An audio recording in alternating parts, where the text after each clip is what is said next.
Assalamualaikum ata-analar, kichik do'stlar, yaxshimisizlar? Men sizlarga bugun dunyodagi eng yaxshi dada degan hikoyani aytib beraman. Dunyodagi eng yaxshi dada.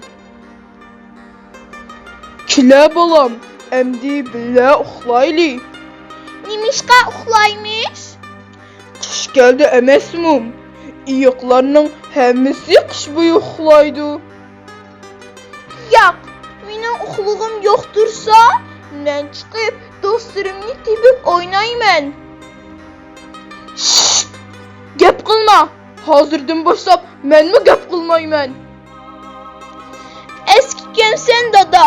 Men do'stlarimning qishga ketdim. O gapimni anglamagan o'xshaydi.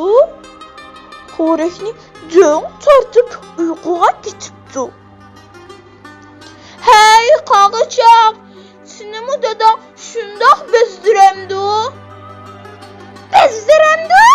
Nima deydigan sen? U hamisha muzlik narsalarni menga kirib berdi.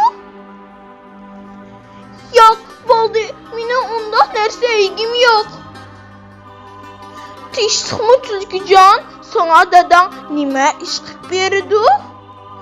Kim qosmoq bo'lib qolsa, yalab irg'dab qo'yadi. Yo'q, bo'ldi. Mening unda qildirg'im yo'q. Tishtixmi qunchoqlar, dadanglar sizlarga nima qilib berdi?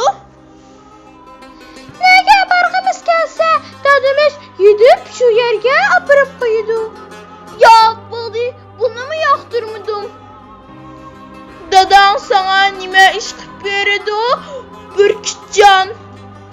Dadam menga uchishni o'rgatyapti. O'rganging bormi? Bo'ldilar o'rganmay. Maymunchoq, yiqilib tushib ketmagin yana. Yo'q-ey, yiqilib tushgidek bo'lsam, dadam shu hamon kelib tutib oladi. Voy, bo'ldi, tushib ketay. Dadanglar sizlarga nima qilib berdi, pingvinchaklar? Bizni tezroq cho'ng bo'lsin deb isitib qo'ydi. Ha, mundoqmidi? Voy, bo'ldilar.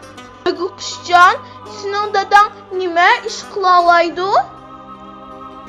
Tez yuguradi.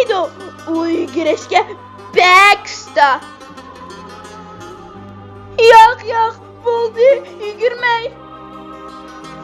Balam, sirtda nima ish qilding?